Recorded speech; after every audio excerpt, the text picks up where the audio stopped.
E aí, orando. Só que o que Deus queria fazer na minha vida, irmã Jamile, não era sobre um filho. Ana, eu me identifico muito com ela, porque a palavra do Senhor diz que quando ela se assumiu como serva, quando ela mudou de postura, o Senhor atendeu. Porque ela subia todos os anos, ela era crente, ela ia na igreja, Sim. mas não estava movimentando o mundo espiritual, sabe? A gente entende que algo precisava melhorar. Então, quando ela assume a postura de serva, a palavra é clara. Aí o Senhor concede. Aí o Senhor entrega Samuel. Então, não era sobre o Moisés, não era sobre gerar um filho, mas era eu. O Senhor queria o meu coração. Porque eu já estava ali, né? Eu já era obreira, eu já estava trabalhando na obra com meu marido, Sim. mas eu precisava de profundidade, sabe? O Senhor queria que eu estivesse mais profundo, Uma uma intimidade com Deus muito intimidade. grande, Eu né? lembro que um dia eu subi no monte, eu estava tão chateada. Eu falei, Deus, não vou orar mais por menino, Ai, não. Não quero Jesus. mais. Não usa ninguém para falar comigo de filho, porque eu não aguento mais esperar. E aí eu fechei os meus olhos assim, e o Senhor me mostrou um varal cheio de fralda, igual as que eu tenho hoje. E eu falei assim, ai, Senhor, só o Senhor. Ele falou assim, não é você que ordena, que manda na promessa, a promessa é minha. E eu Não, o vou tempo é continuar dele. falando. Amém. Espera, né? E eu lembro que quando eu batizei, que eu desci as águas, o Senhor usou a pastora Marta na época para falar assim para mim, filha, nada, o tempo, nada invalida as minhas promessas sobre a sua vida. E eu tomei posse daquela palavra. Eu sabia que o tempo não invalidava. Então, o Senhor poderia fazer, em algum momento o Senhor ia me atender. Né? Mas aquele processo, ele doía, porque era um processo de crescimento. Todos os processos da nossa vida, tudo que nós vivemos em Deus, tudo que a gente passa é para trazer uma experiência, um crescimento, um amadurecimento. Dores Espiritualmente, muitas vezes são né? necessárias, Isso. né? A gente visita a olaria de vez em quando, porque é Sim. necessário que a gente cresça, que a gente amadureça, que nós tomemos a nossa postura de servo, porque a gente quer ter o controle, a gente quer estar diante da situação, né? Quer brincar de ser Isso. Quer Deus, brincar? Não brinque, mas não é não. dessa forma, né? Então, É. eu fiquei ali naquele processo de muita oração, né? E vários negativos, muita Demorou quanto dor. tempo, mais ou Demorou menos? quase um ano. Foi Quase um quase um ano. ano. E aí, um dia, eu já estava grávida, não sabia. Eu estava fazendo uma campanha, né? O culto era à tarde, eu trabalhava. Então, eu ia para o banheiro. Na hora que dava 3 horas, que era a hora do culto, eu ia para o banheiro do serviço e eu ajoelhava lá. E o nome da campanha era o Voto de Ana. Então, todo Samuel que aquela pessoa tivesse na vida dela, que ela quisesse trazer à existência. Hoje. E eu Oh, fui pro banheiro, Jesus. né, um dia nessa tarde, eu disse: Deus, se o Senhor me der o meu filho, varão, que eu tenho clamado, Senhor, eu também vou colocar Samuel no nome dele. Sabe por quê? Porque todas as vezes que eu clamar, que eu disser o nome dele, que eu disser Moisés e Samuel, eu vou me lembrar que o Senhor me deu aquele menino. Eu vou referir aquilo que o Senhor fez na minha Glória a vida. Deus. E aí eu já estava era grávida, mas já me nem Já estava. sabia. E eu fiz o voto, né? Isso foi numa quarta-feira. Sim. No sábado, eu descobri a gestação do Moisés, né? E ali, quando eu descobri a gestação do Moisés, eu fiquei muito chocada, porque eu estava diante de um positivo, que até então nunca tinha tido, né? Algo improvável. Falei, meu Deus do céu, o Senhor me fez gerar, o Senhor me fez gerar, né? E Que alegria, eu né? chamava ele pelo nome, e aí mais tarde descobrimos mesmo que era ele, né?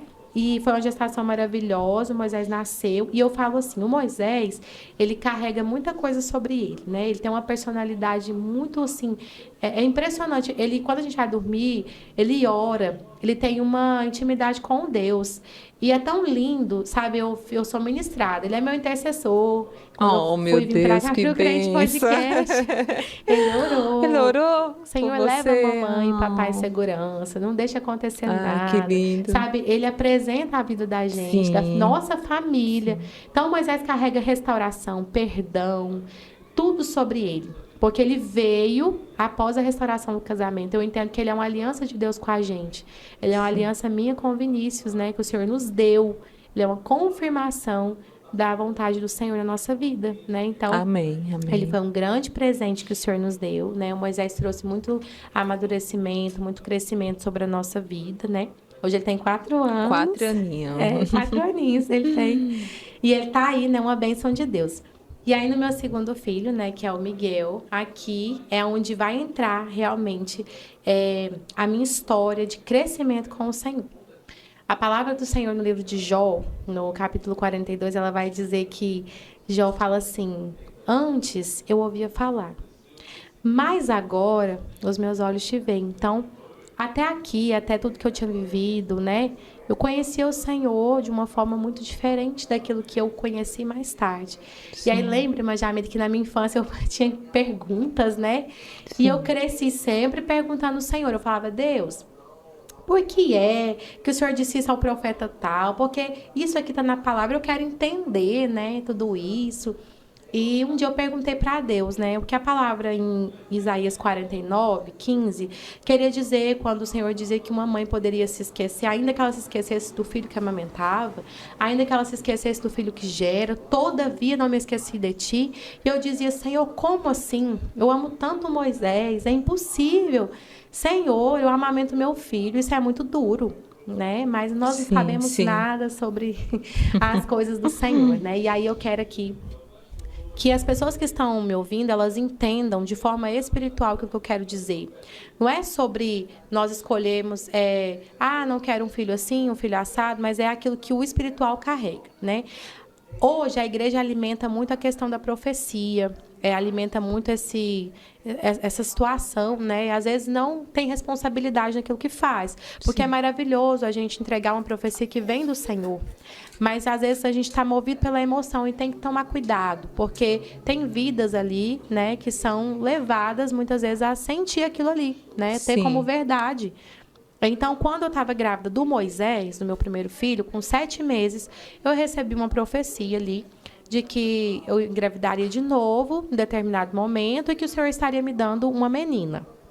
E aí eu, amém, esperei por isso. Só que eu tinha uma resistência, eu falava: Deus, mas será que eu vou ser mãe de menina? Eu não vejo assim, eu tenho medo, né, por conta de tudo que eu vivia.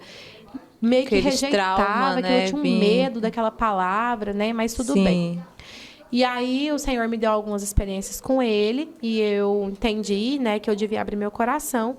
E eu abri meu coração para a vontade do Senhor. Eu e meu esposo conversamos: não, vamos esperar, quando a gente ficar grávida de novo, amém. E aí nós ficamos esperando. Passamos por um processo de muito espera, de muito tempo. E aí, quando nós já tínhamos desistido, eu descobri que estava grávida, né? E aí, quando a gente descobriu que estava grávida, eu já tinha vários vestidos, muitos presentes que vinham de fora, pessoas que criam muito naquilo. Eu chamava a barriga de Ana Clara, porque era o nome que a gente tinha escolhido, né? E aí eu lembro que um dia, antes de tudo acontecer, com 4 meses, eu queria fazer uma surpresa para o meu marido. E eu falei: não, vou lá fazer um ultrassom, vou pagar, vou fazer esse ultrassom e vou trazer de presente para ele. Naquela semana, isso foi uma quarta-feira, naquela semana... Foi numa quinta-feira. Eu me levantei ali no início da semana, fui lá no quarto, eu abri a gaveta, aquele tanto de roupa, de coisa, e eu peguei aquele vestido, eu abracei, e eu fiquei tão feliz. Falei: Jesus, estou como os que sonham, minha menina, e muito feliz, né? Sim. E aí, ok, né? Porque o Senhor tinha me dado Moisés, então, não, Deus sempre fez a minha vontade, o Senhor sempre... Quando eu era criança, eu olhava para o meu pai e falava: eu quero um homem de terno e gravata, igual meu pai, crente, que leva a Bíblia, que prega, que entende de casa, ele é crente também. Sim. Deus me honrou com meu marido. Eu queria um filho varão, o Senhor me honrou com Moisés, então eu acreditava, né? Deus sempre vai me dizer sim. Só que Deus, ele é um pai. E nós que somos pai, mãe, nós sabemos que nem sempre a gente vai, né, atender à vontade do nosso filho. Porque a gente sabe que não é assim que as coisas acontecem, né? Deus sabe de tudo, né? Deus sabe o que vai dar, o que não vai dar. Então, fui fazer essa ultrassom, né? E aí, cheguei ali nessa clínica, sentei lá fora. E aí uma gestante estava lá e falou assim: seu bebê é o quê? Eu falei assim: meu bebê é menina, porque Deus falou. Meu Jesus. Acho que Deus olhava assim: minha filha. Oh, minha filha. E aí eu tinha uma pessoa comigo, né, que sempre estava comigo, ela dirigia, me ajudava, me abençoava muito, assim, porque eu não tinha coragem de dirigir. Então, essa pessoa foi comigo, e meu filho Moisés. E a gente entrou para fazer essa ultrassom. E aí, quando eu cheguei lá, eu fui só para poder pegar aquela confirmação do sexo. Eu não queria saber mais nada. Antes disso, eu tinha tido algumas dores. Aí eu descobri lá que eu estava com um problema na placenta. E aí ela falou assim, nossa, a placenta está assim, é perigoso você perder esse bebê.